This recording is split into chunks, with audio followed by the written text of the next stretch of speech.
Oi, gente, tudo bem? Grande abraço para você que está ligadinho na programação da Rede Mais. Eu sou Marco Antônio Leite. O nosso Conexão Mais Live deste fim de semana está no ar. Você, é claro, é muito bem-vindo sempre, sempre, sempre aqui na nossa Rede Mais. Gente, as temperaturas caíram bastante, dá para perceber, né? Olha só, vários agasalhos. E além desse frio, o que vem junto? Aquelas doenças respiratórias. Os pais, principalmente, ficam loucos da vida e é sobre isso que nós vamos falar hoje. Já está aqui na tela o médico, né, pneumologista, doutor Robertson Pereira Rodrigues Júnior, meu amigo. Muito obrigado mais uma vez por nos atender aqui na Rede Mais, viu, doutor Robertson? Obrigado, meu amigo. Estamos aqui novamente. Vamos começar, doutor. Nós já, né, sabemos que nessa época do ano, tempo seco, temperaturas mais baixas, esse tipo de situação é comum. E por que essas doenças respiratórias, os casos explodem com essa combinação? Neste período de inverno, é muito comum as pessoas se aglomerarem mais e assim elas ficam em ambientes mais fechados. E sem contar que as bactérias elas adoram esse período, não as bactérias somente, mas os vírus. E muitas vezes as pessoas esquecem de alguns hábitos, que é de lavar as mãos, às vezes elas tossem e não cobrem a boca. Isso faz com que essas bactérias, esses vírus, eles se propaguem com uma certa frequência ainda maior. Então, hoje em dia, com o advento aí da Covid, infelizmente, as pessoas agora, os sintomas, eles se confundem muito. Às vezes a pessoa tem um sintoma gripal e ela acha que é só uma gripe, realmente parece uma gripe, mas ela faz uma testagem, por exemplo, e vem Covid positivo. E sem contar até que as vacinas, querendo ou não, elas vêm sim fazendo o seu papel, que é o que? Deixar com que estes vírus e essas bactérias, elas se tornem mais brandas e aí acabam confundindo ainda mais. Porque muitas vezes a pessoa reluta em acreditar que pode ser Covid, por exemplo. Ah, mas doutor, pode ser somente uma rinite, uma sinusite? Sim, pode, mas nós não podemos descartar e achar que a pandemia acabou. Daqui a pouquinho nós vamos falar mais, né, mais no final, especificamente sobre a Covid, para aproveitar a sua experiência, né, sua rotina de consultório, também de acompanhar paciente internado, mas daqui a pouquinho. Agora, Robertson, quais são as doenças mais comuns? As pessoas buscam um consultório ou buscam um atendimento, né, na UPA? Quais são os casos mais comuns nessa época? Os casos mais comuns são as gripes, os resfriados, as famosas ites, a rinite, a sinusite, a otite, que é a inflamação do ouvido. E como essas estruturas elas são muito próximas uma das outras, é difícil às vezes até diferenciar, porque elas vêm todas juntas. Então, geralmente dá aquele quadro, aquela síndrome gripal, coriza, secreção, tosse, dor na região dos seios da face. E aí ela procurando o médico vai fazer a anamnese, que são aquelas perguntas, né, que quando começou, por onde começou, há quantos dias, e assim então ele vai chegando ao diagnóstico. Mas nós estamos na época das ites, são os resfriados, as faringites, as amigdalites, enfim, todas essas infecções que acometem as vias aéreas superiores e inferiores, que são também as pneumonias.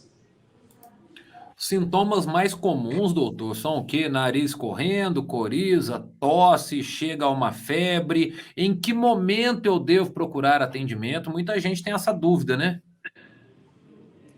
Exatamente. Toda vez que a pessoa é acometida pelo quadro gripal, antigamente, né, no princípio lá da pandemia, havia uma orientação da OMS, ou mesmo do Serviço de Saúde como tal, que procurasse os médicos ou serviço público somente em casos mais graves. Porém, com o tempo, isso foi mudando e hoje em dia a orientação dada é que as pessoas já procurem um médico logo nos princípios, ou seja, no início dos sintomas, justamente para que a gente consiga fazer o diagnóstico mais precoce possível e um tratamento. Se for só uma faringite, entrar com tratamento. Se for uma otite, tratar. Se for uma COVID ou algo similar, também fazer um tratamento adequado. Então, hoje em dia, a preconização é que procure o médico assim que os sintomas já iniciarem. E quais são os sintomas, então, doutor? É a coriza, né? Aqueles que eu citei anteriormente, pode ter algum outro, alguma coisa para chamar mais atenção, como uma febre prolongada? O que que o senhor orienta? Os sintomas principais são tosse, secreção, falta de ar, febre, catarro, coriza nasal, como eu disse anteriormente, irritação das vias aéreas, nariz, boca. Então, a pessoa apresentando estes sintomas, o ideal é que procure um médico para que seja avaliado. Como eu disse anteriormente, os sintomas são muito parecidos com a maioria das doenças. Então, começaram a aparecer os sintomas, o ideal é que logo procure um médico e assim ele faça um diagnóstico mais precoce possível. Por que que as crianças sofrem mais, doutor Robertson? E os idosos também, né, nesse processo? As crianças, elas sofrem muito porque o sistema imunológico delas ainda não está formado. Então, elas reagem com muita frequência a esses vírus e essas bactérias. Então, é comum, por exemplo, no primeiro ano que a criança entra na escola, ela ter até 8 infecções respiratórias por ano. Então, muitas vezes a mãe e o pai ficam desesperados. Falam, depois que a criança entrou na escola, ela começou a ficar muito doente. Porque, querendo ou não, ela troca bactérias com as outras crianças, vírus com as outras crianças. E sem contar que as crianças são difíceis de ser controladas. Cai um objeto no chão, a criança vai, pega, coloca na boca, uma encosta na outra, não tem como você fazer, como faz no adulto, o isolamento. Então as crianças elas se contaminam com uma forma mais frequente. Já no idoso é diferente. O idoso muitas vezes ele tem várias doenças, várias comorbidades, pressão alta, diabetes, doenças reumatológicas, doenças pulmonares. Então, o sistema imunológico é mais debilitado. Então, isso faz com que ele fique mais propenso a ter doenças diversas, principalmente doenças de via aérea, que é muito comum nesse período, principalmente as pneumonias em idosos. Isso muitas vezes pode ser algo mais grave, que exige até uma internação para tratamento. Normalmente, doutor Robertson, vamos falar da gripe, né? Que é algo mais comum, muita gente. Parece que todo lugar que a gente anda tem uma pessoa tossindo, com dor de garganta, com coriza. Essa gripe, né? A gripe ali que a pessoa consegue controlar em casa, digamos assim. Não tem uma febre, as pessoas às vezes também é uma realidade, ela fica com medo de procurar atendimento. Ah, mas se eu for lá no pronto atendimento, tem muita gente doente e eu consigo suportar. Durante quanto tempo é comum até uma gripe? A gente falava tanto no ciclo, né, do coronavírus. O ciclo da gripe, normalmente, ele tem quantos dias? Existe uma diferença entre resfriado e gripe. Resfriado, ele é mais brando. A pessoa tem aqueles sintomas de coriza nasal, um certo mal-estar, uma tosse leve, dura às vezes de 3 a 5 dias no máximo e cura muitas vezes até sozinha. Agora, já a gripe, digamos, é um resfriado mais forte. São aqueles sintomas que costumam persistir aí por uma semana ou mais, deixa a pessoa mais debilitada, geralmente ela não consegue nem às vezes exercer as suas atividades diárias, como ir ao trabalho. Então, a gripe seria um quadro mais avançado de um resfriado, digamos assim. Mas há uma diferença. O resfriado são esses sintomas mais brandos, mas que se resolvem dentro de um período curto de tempo, que muitas vezes nem exige tratamento. Já a gripe não, ela precisa de um tratamento muitas vezes, alguma medicação mais apurada. Então há uma diferença entre essas duas entidades, entre essas duas doenças. Ah, sim, muito bem explicado. Agora, doutor, eu vou entrar num tema aqui que eu tenho certeza que os pais, as mães, os avós que estão nos acompanhando aqui vão gostar muito. Eu quero ver com você fazer aquele mito ou verdade, que todo mundo gosta disso. Primeiro, com esse tempo frio, a criança que está sem blusa, menino, você vai ficar sem blusa, você vai ficar doente. Isso procede? Qual é a relação, caso a resposta seja positiva? Existem mitos muito grandes em relação a essa diferença de temperatura, porque não basta ter a diferença de temperatura, deve existir ali também alguém gripado ou resfriado para que socorra. Eu dou um exemplo que é o seguinte: os esquimós, eles vivem no gelo, era para que sempre a gente ouvisse falar que eles morreram de pneumonia ou ficaram todos gripados ou resfriados. E a gente não vê tanto isso, porque eles estão sempre agasalhados e com certeza ali não deveria ter alguém gripado ou resfriado. A pessoa pode ficar gripada, resfriada ou ter pneumonia, desde que haja alguém ali contaminado. Então é necessário que tenha as condições físicas, mas também alguém contaminado. Então, mesmo que estejam várias pessoas no ambiente frio, mas se ninguém ali estiver doente, um não vai passar para o outro. Então, a temperatura ela é um coadjuvante. O que faz mal é a diferença de temperatura muito grande. Exemplo, se você está num ambiente frio, sai para um ambiente muito quente, ou muito quente para o frio, isso pode dar um choque térmico, uma diferença de temperatura. Então, algumas pessoas, por exemplo, que têm asma, bronquite, podem vir a desencadear crises e assim por diante. Mas não basta ter a diferença de temperatura somente. Deve, para que haja uma doença, ter alguém contaminado ali. Então, essa história ela é em partes verdadeira. Porque se ninguém estiver contaminado, ninguém vai ficar doente só pelo fato de estar sem agasalho. Mas uma vez estando agasalhado e tomando os devidos cuidados, diminui muito o risco de uma contaminação, mas deve existir alguém doente ali, senão a pessoa não vai vir a desenvolver a doença. Bebida gelada, doutor, dá dor de garganta ou não? É suco, a criançada. Às vezes, com essa temperatura, criança já viu, né? Pede um picolé. Os pais têm razão em evitar ou também não tem relação?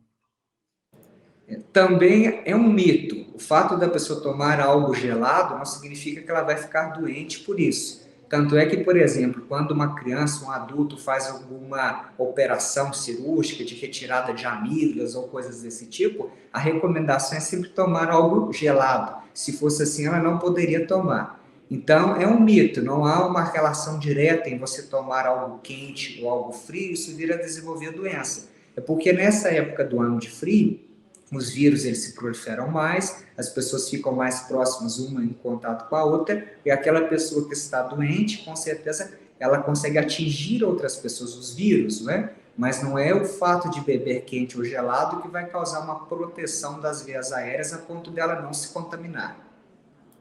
O mesmo vale para criança de pé no chão, aquele gelo, temperatura da criança, você põe a mão no pé da criança, tá um picolé, a mãozinha também. Isso indica algum problema ou depende de cada organismo? Yeah. Depende de cada organismo, com certeza. Mas o fato dela pisar, ela estar quente, colocar o pé no chão, isso não vai gerar uma pneumonia ou vai fazer com que ela fique doente. O que é necessário é que haja um agente ali causador. Então tem que ter um vírus, uma bactéria, e a criança está propensa a adquirir aquele germe. Então, o fato, se a criança estiver bem, estiver imunizada, estiver se alimentando bem, estiver em boas condições, o fato dela colocar o pé no chão gelado, ela estando mais quente, não vai fazer com que ela desenvolva uma doença só por causa disso. Tinha uma outra dúvida, mas como, né, o senhor já tem esclarecido aí nessas últimas questões sobre a prática de esporte. Muita gente, mas eu faço aquela caminhada às 6 da manhã, tá frio, né? Caso a pessoa se sinta bem, vá bem agasalhada, também, pelo que eu entendi, vamos embora praticar esporte. Exatamente. Agora, o que acontece é o seguinte: quando a pessoa tem alguma doença pulmonar, exemplo, uma bronquite ou uma asma, a bronquite e a asma, ela é muito susceptível a alterações de temperatura. Aí, nesse caso, não é recomendável que a pessoa ande nesses períodos mais frios destes horários. É preferível que ela vá no horário mais tarde, no horário que tenha sol, justamente porque o frio pode causar nessas pessoas que já têm a doença asma e bronquite, um broncoespasmo. O que é broncoespasmo? O bronco é como se fosse um cano. Então, quando há uma diferença de temperatura, aquele cano que teria um diâmetro ele diminui e fica menor. Então, a pessoa sente cansaço, falta de ar. Então, nestes casos, não é recomendável. Agora, se a pessoa não tem doença prévia nenhuma pulmonar, não tem asma, não tem bronquite, uma pessoa saudável, ela quer andar, fazer uma prática de esportes, independente do horário, ela poderia fazer. Ah, legal, tá vendo, gente? Por isso que é importante a gente perguntar, conversar com um especialista, porque pé no chão, essas situações todas de crianças, o doutor já explicou, mas agora, caso a pessoa já tenha algum problema, como ele disse, aí já muda de figura. Vamos fazer o seguinte, então, doutor Roberto, rapidinho, eu vou para o intervalo, que eu tenho que chamar o comercial, e na volta a gente tira mais dúvidas, fala um pouquinho de Covid também, Esse é o Conexão Mais Lives aqui na tela da Rede Mais. Eu volto já já.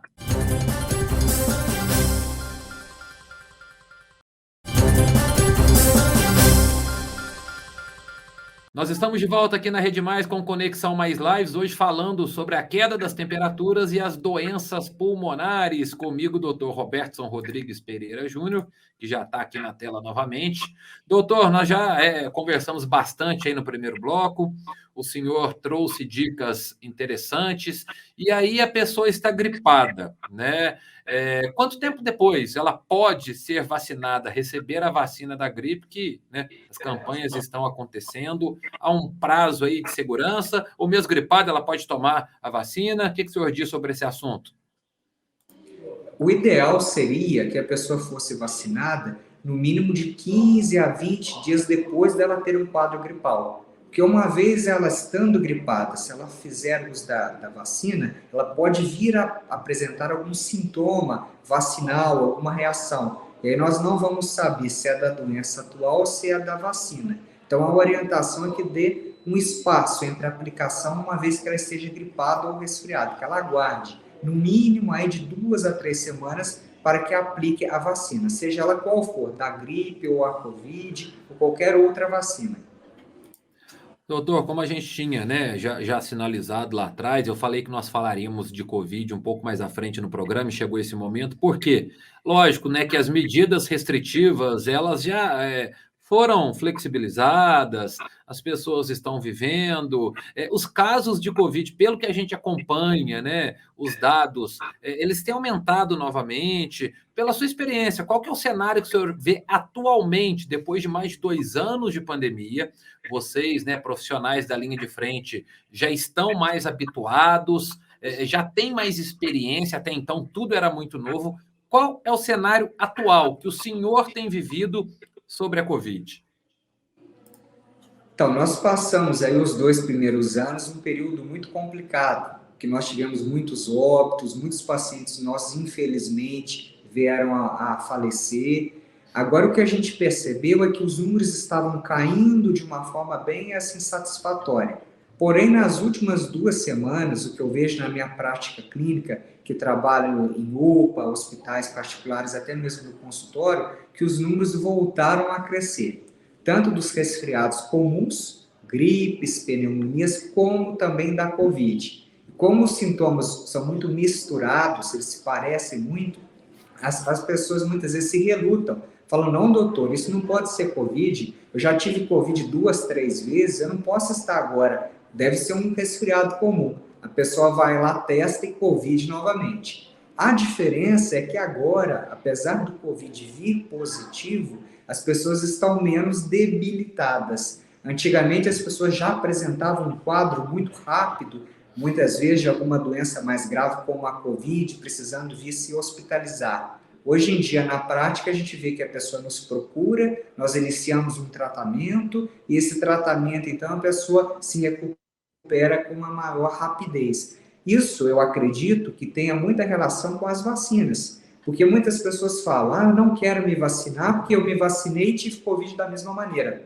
Porém, não se hospitalizou, porém, não optou. Olha quantas pessoas morreram lá no princípio e agora a gente quase não ouve mais falar de mortes. É claro que elas ainda existem, só que elas estão cada vez menores, o número de óbitos. Então, quer dizer, a vacina veio com esse intuito que seria diminuir o número de óbitos e uma vez as pessoas sendo vacinadas, que os sintomas fossem mais leves. Então, eu acredito, aí pela minha experiência clínica, que a vacina vem cumprindo o seu papel. É claro que a vacina nunca vai zerar a chance da pessoa se contaminar, e ela nem veio com esse intuito, mas que os números diminuírem muito, que as pessoas agora estão menos graves, com certeza estão. Outra dúvida, né, para a gente encaminhar para o fim aí da nossa entrevista.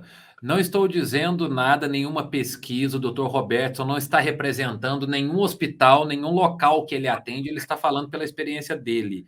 Pelo que o senhor tem visto, doutor, o número de internações, né, nessas 2 últimas semanas, que a gente que acompanha, a imprensa e todo mundo que se interessa, de fato, tem subido mesmo o número de casos positivos. As internações, isso está sendo refletido também nas internações, seja no ambulatório ou para tratamentos mais graves, pela sua experiência, na sua visão? Eu acredito que sim, porque muitos pacientes que nos procuram no hospital, às vezes até por uma ansiedade, muitos até já tiveram, eles já nos procuram de uma forma até mais precoce do que antigamente. Até porque as campanhas mudaram muito, como eu disse lá no princípio da entrevista. Antigamente a orientação era que procurasse o médico só nos casos mais graves. Agora, hoje em dia, logo no início dos sintomas, as pessoas já nos procuram. Então, como o volume de pessoas aumentou muito procurando os médicos de um modo geral, tanto no serviço público quanto no particular, o número de internações também acaba aumentando. Isso é uma consequência direta do aumento do volume. É claro que agora, formas bem mais brandas do que anteriormente, mas isso implica, com certeza, num número maior de pessoas internadas. Mas, graças a Deus, vamos torcer para que assim continue, que não nas formas graves como antigamente. Isso já era esperado para essa época do ano, doutor? Por conta de tudo isso que nós dissemos, né? Temperatura, essa combinação, aglomeração, fim do uso de máscara. Nós ficamos aí praticamente 2 anos usando máscara. Vocês, né, do meio, já esperavam esse aumento da Covid especificamente?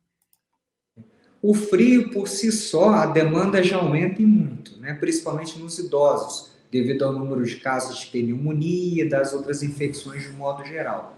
Com a Covid, era de se esperar sim que esse número fosse aumentar, porque os sintomas são parecidos, infelizmente, o diagnóstico muitas vezes não é feito precocemente. A gente tem que também aí ressaltar que hoje em dia os números dos locais públicos que fazem a testagem já diminuiu, porque a pandemia vinha diminuindo de forma bem vertiginosa e várias unidades foram sendo encerradas, fechadas. Isso fez com que as pessoas que não têm condições de pagar pelo exame também não o fizessem.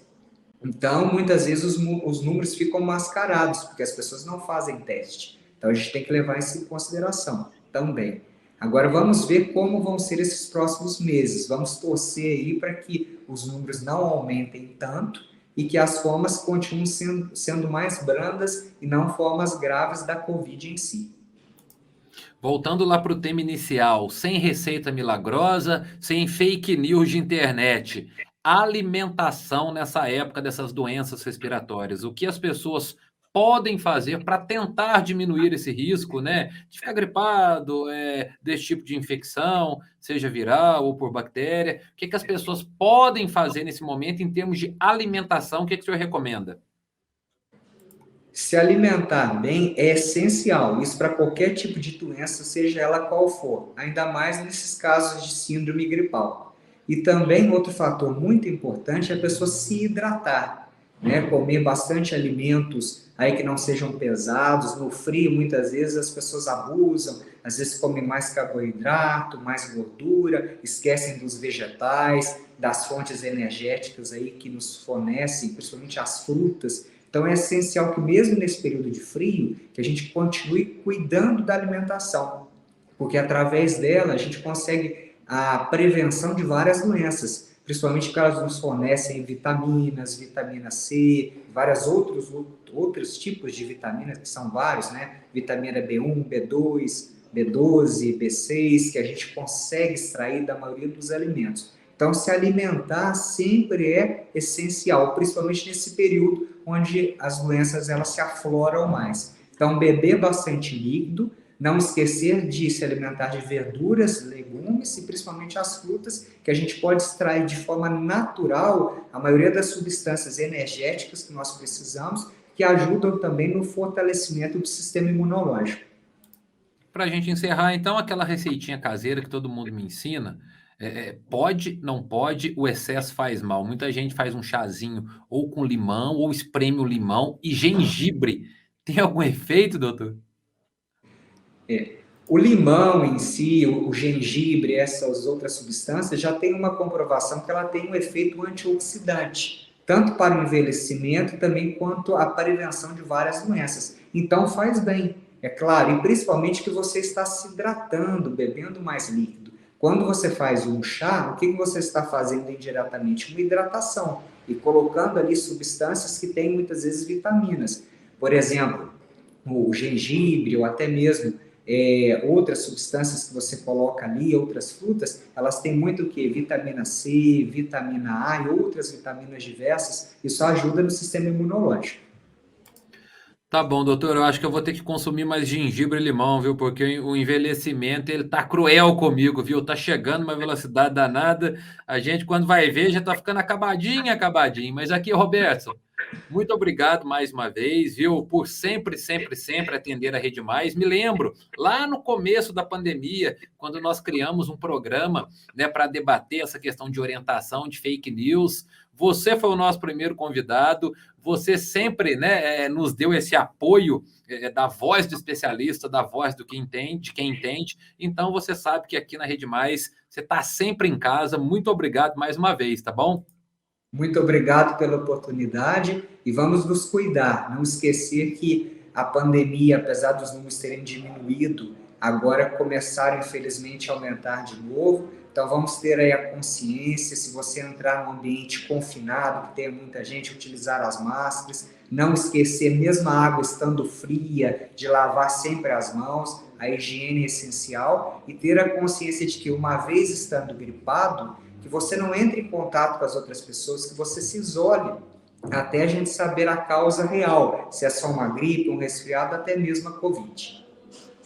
Legal, então muito obrigado mais uma vez ao doutor Robertson Rodrigues Pereira Júnior, ele que é médico pneumologista, né, clínico geral, sempre nos atende, nos dá aquela moral aqui na Rede Mais. Espero que você tenha gostado das dicas, né? Fique atento, se hidrate, se alimente bem para esse tempo frio passar logo, né? Se a criançada ficar descalço e estiver saudável, deixa brincar, né? Conforme disse o doutor Robertson, não é esse motivo que vai deixar o seu filho com dor de garganta. Então, aproveite o fim de semana, aquele abraço e até a próxima. Tchau.